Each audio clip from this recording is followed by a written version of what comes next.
You're listening to A Light at the Other Side, where we're sharing stories of resilience, healing, and hope. We share the experiences of adoptees, domestic violence survivors, military veterans, and more, so some episodes may contain potentially triggering accounts of trauma. To fully appreciate the light, we must sometimes peer into the dark. Stop telling me to stop being angry. Righteous rage and fitting fury, when anger is not only deserved, it's necessary. I write a lot about my childhood and the trauma of being adopted, being abused both in foster care and then in my adoptive home, about Christianity being used as a weapon to both justify abuse and to gaslight me into keeping quiet about it, figuring out adult life on my own with no support, and now having a trans child who is the target of political attacks and agendas. Reading all of that, I think most empathetic, compassionate people can just say, wow, that's a lot. That's a lot for one person to figure out. So it really is. I'm of the opinion that if I've had to navigate most of this completely on my own, whatever feelings I've developed out of it are my business and no one else's. But I chose to become a writer and to share some of my most personal moments, traumas, and celebrations with the world. And in doing so, to express the emotions that the various events and stages of my life have induced in me. There is a lot of anger. As a basis for a discussion about anger, the Oxford English Dictionary definition. Anger is defined as a strong feeling of annoyance, displeasure, or hostility. I would think that's universally understandable, that being abused as a child causes anger, feelings of displeasure and hostility, that being gaslit and manipulated by the majority of followers of a major religion causes anger, strong feelings of annoyance, that being rejected, denied access to your own heritage and family, all of that causes anger. So why, when we express our anger, even in harmless ways like words on a page, we are still gaslit, mocked, and shamed for this perfectly natural and expected emotion? Who are you to tell me I cannot be angry? There are many ways this manifests in contemporary conversation, which takes place mostly in the comment section of online articles, social media threads, etc. When someone shares a trauma they experienced or are witnessing, and someone or multiple people takes it upon themselves to circumvent addressing the trauma and instead choose to focus on the victim's feeling about the trauma. These unhelpful comments typically manifest in one of three ways. 1. Outright dismissal, mocking, reductive, and patronizing. Well, you sure seem angry. Typical angry liberal. Angry, fill in the blank. White woman, black woman, feminist, as usual. Not only are these comments ridiculously unhelpful and unnecessary, but they're also the go-to for the lowest tier of trauma deniers, the anger hypocrites. Typically, these people hold plenty of anger on their own. They're angry at immigrants. They're angry at queers. They're angry at women. They're angry at t-shirts and beer cans and coffee cups. They live and die by anger. They craft theology around their brand of anger, ignoring the fundamental truths of their chosen religion, peace and love. And yet one of their victims speaks out, it's, "You're so angry." 2, I went through this and survived. Shut up and deal with it. Everyone has a hard life. I actually sort of feel sorry for these people, as it's clear they've internalized their own trauma, and others mentioning similar trauma triggers them. It triggers uncomfortable feelings, perhaps even, dare I say, anger. And because they are triggered, they need to shut down the conversation.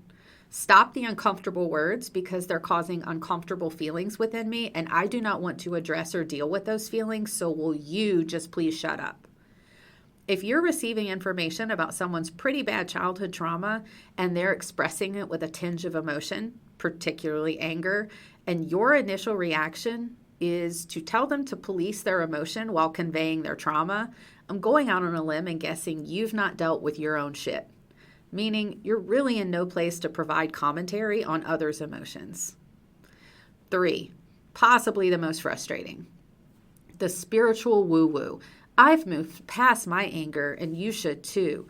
Or, once you release your anger, your life will be better. This one really drives me up the wall. No matter how well-intentioned, this type of comment drips condescension and spiritual toxicity. Some people die with fire in their veins, and many of them are immortalized in history specifically for their anger and how they channeled it for the betterment of humanity. Civil rights leaders, abolitionists, martyrs, and warriors all channeled anger into action until their last breaths. If spirituality has facilitated your healing to a place where you genuinely don't feel anger anymore, that's absolutely brilliant. That's beautiful for you. I may one day reach that place, or I may continue to feel this fire and use it to reach out, to share my story time and time again for the benefit of others' healing, to continue to fight for the small guys, and to raise children with some fire in their veins. The root of every one of these boils down to this: the perception that anger is always negative. It's important to truly comprehend that anger is not inherently bad. Yeah, for real, I said it out loud. Anger is not bad. Anger is our internal barometer. When something is off in a way that is a threat to ourselves or those close to us, this internal measure, the barometer of self-preservation and justice, spikes, and we experience anger. It's how we survive, quite literally. When we're threatened and our adrenaline pumps and we make it out alive, what's the first emotion we typically experience? Anger. Why did you come at me like that? Why did that car pull out in front of me? Why did I get fired? How dare you? What does become negative is the expression of anger. Violence, lashing out, and abuse of any kind. All of those are examples of inappropriate expressions of anger, unless you're acting in self-defense. It's vital to remember that anger itself does not inherently equate to violence or violent rhetoric. One of the most valuable tools to learn and then teach your children is the appropriate expression of anger. We know anger is unavoidable in life, so we may as well learn to appropriately channel it. Sports, exercise, and other forms of vigorous physical activity are an excellent outlet for anger. Art of any kind, music, visual arts, writing, dance, all excellent outlets for anger. Social justice work, protesting, volunteering, advocating, allying, all excellent outlets for anger. Without anger, we'd have a lot less of all of the above. Imagine a world with no anger. Imagine a world with no James Baldwin or Kurt Cobain. Imagine a world with no Jean-Michel Basquiat, who said of his own work, it's about 80% anger, or Jackson Pollock. Imagine a world with no Dr. Martin Luther King Jr. or Malcolm X. Imagine a world with no Tupac. Even if you don't personally know or appreciate these individuals, they all harness their anger to produce or engage in work that change the narrative and move the needle of social evolution, inarguably and permanently. Another layer of this weird phenomenon is how it is applied differently according to demographic. For instance, while searching for an appropriate image for this piece, all of the initial results for anger and rage were people of color and men. Since I am neither, I specifically searched for angry white woman and literally snort laughed out loud as somehow white women are still thin, conventionally attractive, and stylized more for an aesthetically pleasing representation of anger. It's literally laughable. People of color and men are expected to be angry, and white women are not allowed to be. Tupac was angry. Kurt Cobain was angsty. Good God, we're in a mess. And we're all angry. We're angry about the economy, and we're angry about politics, and we're angry about our own trauma, and we're angry that we cannot control the actions of people we don't understand or simply don't like, and we're all deeply in denial. I'm not angry, you are. So no one is dealing with how to appropriately channel their anger because they're so vigorously denying they're angry or gaslighting themselves into believing they don't experience anger. So what are we to do? We need some radical honesty. We all just need to get comfortable using sentences like, I'm angry about blank, and I'd like to discuss a resolution that benefits our ongoing relationship. And stop receiving statements involving anger as an implied threat of violence. Say it with me. I'm angry about climate change, racism, sexism, adoptees having no rights, the targeting of transgender children for political gain, the fact that you keep leaving dishes for me to wash, the very obvious affair that you're having, the way you abused me as a child, the toothpaste and hair in the sink every morning, your fence being 2 feet on my property. the way you talk to our boss about me to benefit your own career, and I'd like to discuss a resolution that benefits our ongoing relationship and/or required interactions. If someone is angry, it's because you violated their boundaries, and they have every right to experience and appropriately express anger. Replacing the word anger with a lesser, softer synonym conveys a passiveness to the conversation that impedes true resolution. If you're angry, say so. If you're holding resentment or starting to build a grudge, say so. Maturity in communication means being honest in expressing your emotions and being open to fully receiving others' authentic emotions. Include hearing from someone else, I'm angry about this thing you did and we need to talk about it. So very many relationship issues can be resolved this way or avoided altogether. So very many political issues could be resolved if our politicians were true statesmen and could have a dialogue like this in our halls of Congress and Senate, forming the foundation for true benevolent governance. I am frequently of the opinion that we could all actually stand to be angrier about the many easily resolvable injustices in our world if anger moves the needle. If we were as angry and easily inflamed about child hunger as we were about Colin Kaepernick kneeling, there would be a lot less hungry kids. Millions of dollars in endorsement deals were gained and lost by that man kneeling. No millions of dollars went to feed hungry kids because there are no angry mobs on behalf of hungry kids. Anger is a force that moves mountains. We just waste it on really, really dumb shit. And we avoid bringing it up in the most crucial conversations of our lives. Stop being weird about anger.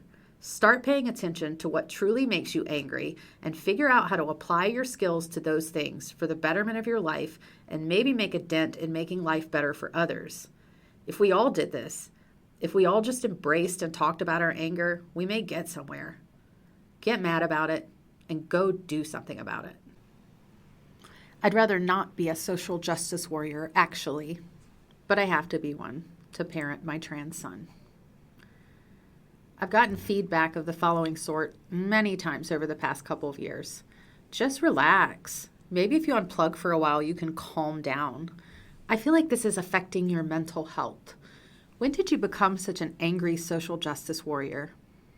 What I wish each of these mostly well-meaning individuals, friends, and family members understood is that to be a mother of a marginalized individual is to forever, 24/7, every day, be a social justice warrior. Because to be paying attention, awake, and present in my child's life is to be perpetually filled with rage and helplessness as he is treated abysmally by our society again and again and again. Targeted by politicians, marginalized and minimized by actual adults in society, harassed, bullied, and assaulted at school, victim blamed by school administrators. Have you ever heard your child say he was suicidal? Heard him describe in therapy what method he's considered using in the event he decides to go through with it? Not necessarily because of his own body, but because of what others have made him feel about his own body and being used as a political pawn before he's even of legal voting age. Earlier this year, I sat beside him in a packed, warm room at a school board meeting as multiple parents railed hysterically about the LGBT woke agenda at school. A couple of them even going so far as to call transgender individuals dirty, disgusting, carriers of disease, and pedophiles. I held my son's hand and clenched my jaw. Have you ever sat in a room where someone talked about your child that way, right to their face, and you had to be silent and stay put? Would you not feel anger in that moment and every other moment your child is made to feel that way by Christian adults, no less? I'm tired beyond any comprehension of tired I had before this year, and yet my son is even more tired. Tired of being targeted by adults in the state capitol to fit some agenda. Tired of being targeted by his peers at school whose parents listen to those politicians and infuse their fears and bigotry into their home environment.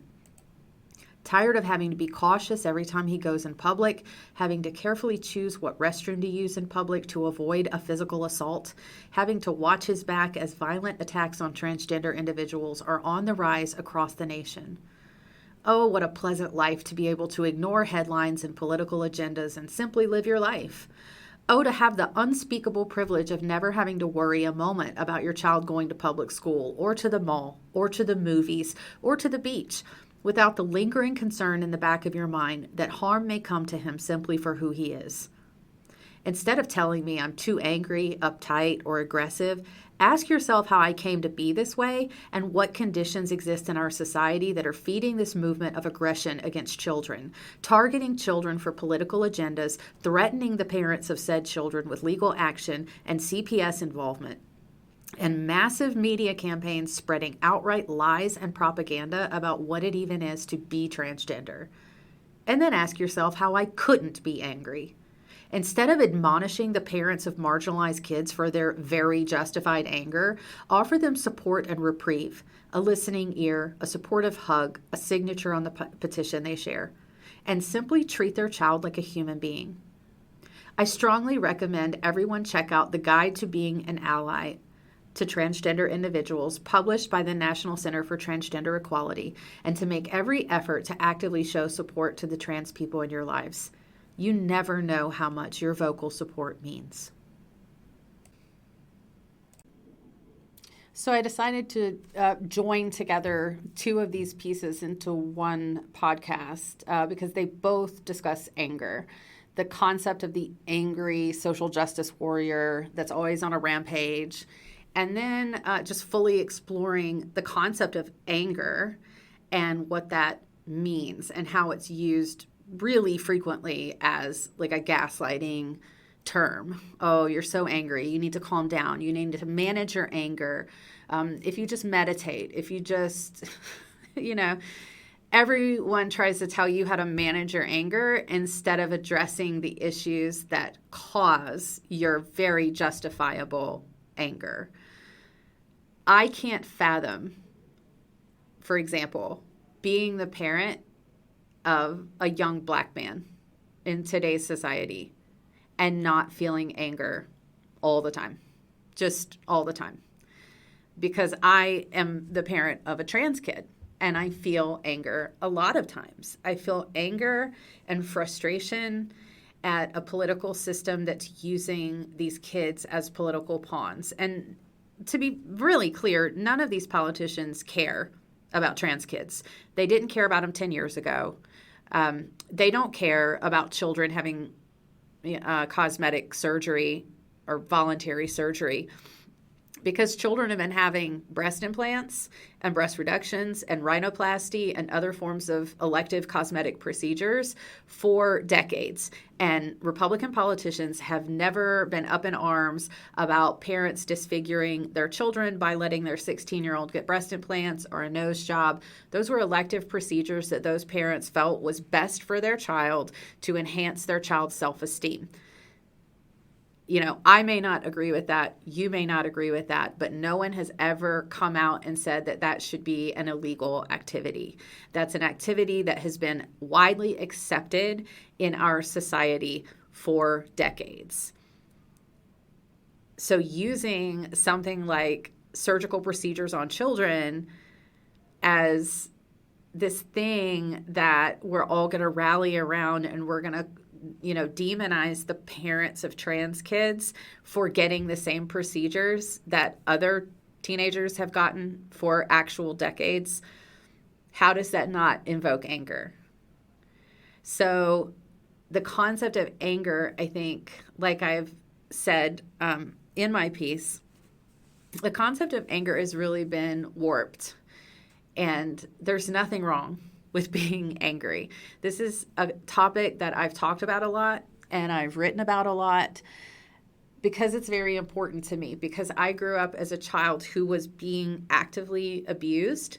And during that period of being actively abused and experiencing anger about it and having outbursts of anger, which resulted in more quote unquote discipline, which was physical abuse, the idea that I was not allowed to have anger was so deeply dehumanizing that we can do whatever we want to your body. We can do whatever we want to your mind, to your soul, to your spirit. and you are not allowed to experience anger about it. I've never understood it. I've never agreed with it. It's always something that's really gotten under my skin because every human being has the fundamental right to experience and appropriately express anger.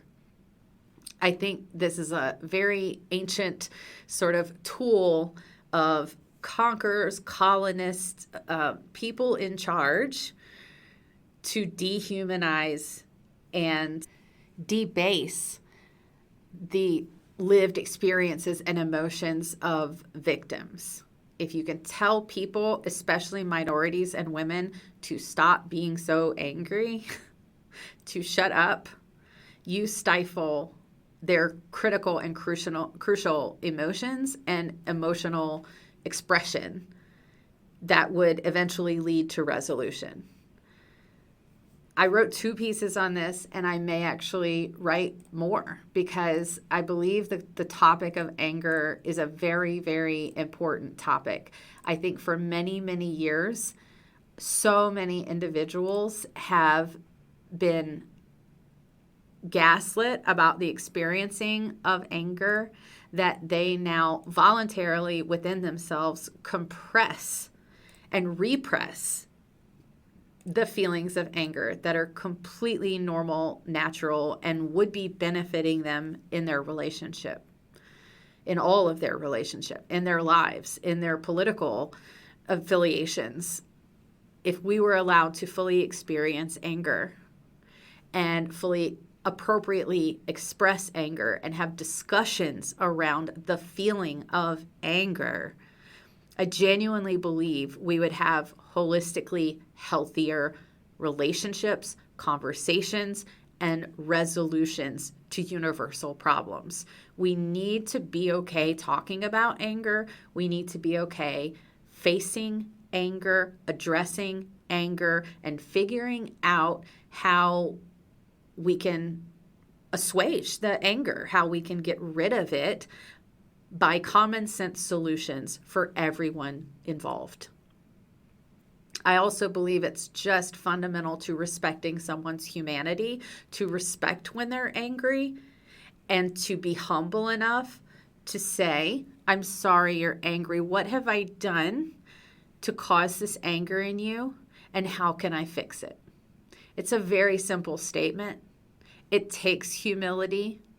It takes a willingness to actually listen and a willingness to open yourself to the possibility that you're not perfect. You didn't do everything right. You may have done something intentionally or inadvertently that hurt someone, that caused anger. So we need to be able to have open conversations about anger and get to a place of having healthy resolutions. But I just genuinely don't believe that we can get to a place of a genuinely healthy resolution without addressing the anger that caused the conflict in the first place. I really don't like the term social justice warrior, especially when it's used as an insult. I think we should all be social justice warriors. We should all want justice for society, for everyone in society. We should all want everyone to have a pretty equitable chance of living a life that's free from discrimination, that's free from assault, harassment, that's free from being the target of a political campaign, that's free from being the target of a religious campaign. Everyone deserves the equity of a life that would be the result of social justice warriors. If we all believed in justice throughout society, there wouldn't be a need for a social justice warrior. It would just be an inherent act for all of us. I think all of us have something that we're passionate about, like really passionate about. For me, it's the LGBT community and the adoptee community. It's representing adoptees, bringing light to the fact that adoptees don't have a lot of fundamental human rights, like seeing our original birth certificate and knowing who our parents are. Those are rights that have been stripped away from us. That's wrong. It doesn't matter who you are or where you fall on any political spectrum.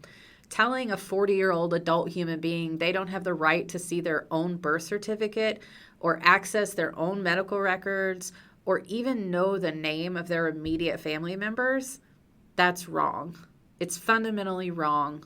And even more to the point, in America, I believe it's unconstitutional to not give an adult American citizen the freedom, the fundamental basic freedom of simply knowing their own genuine identity is wrong.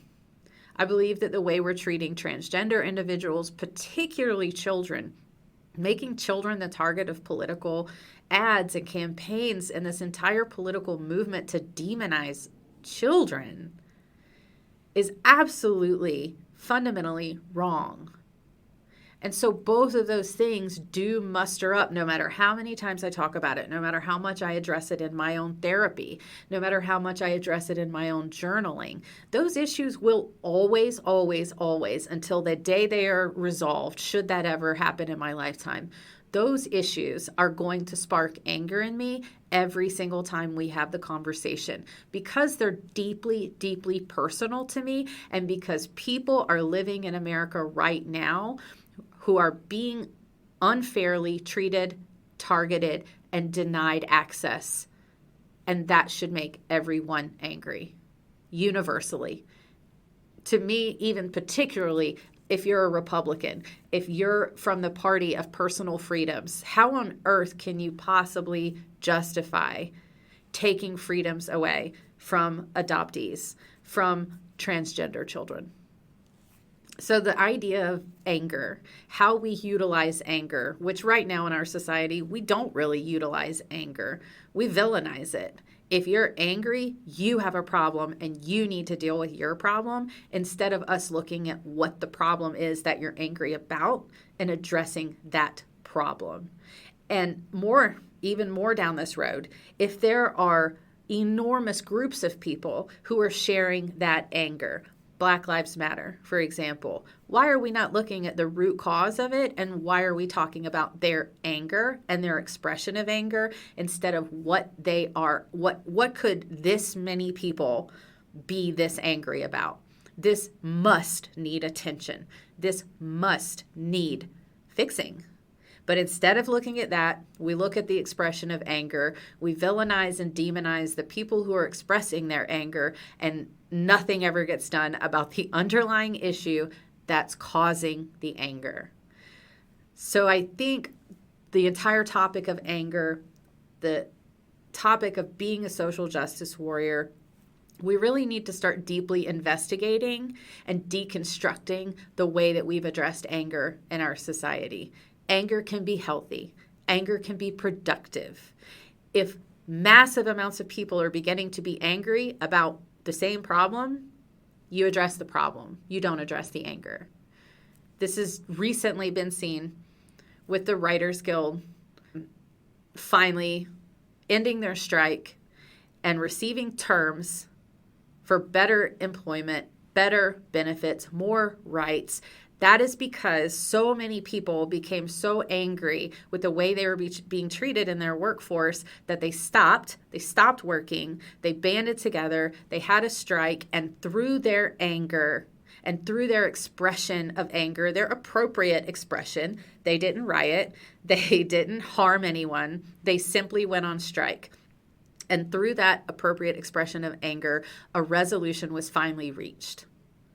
We need to get there as a society. We need to stop bashing people for being social justice warriors and instead look at that person and the issues that they keep talking about and look at the underlying root problems with those issues. Thank you for listening. Thank you for reading. And I hope you'll tune in again.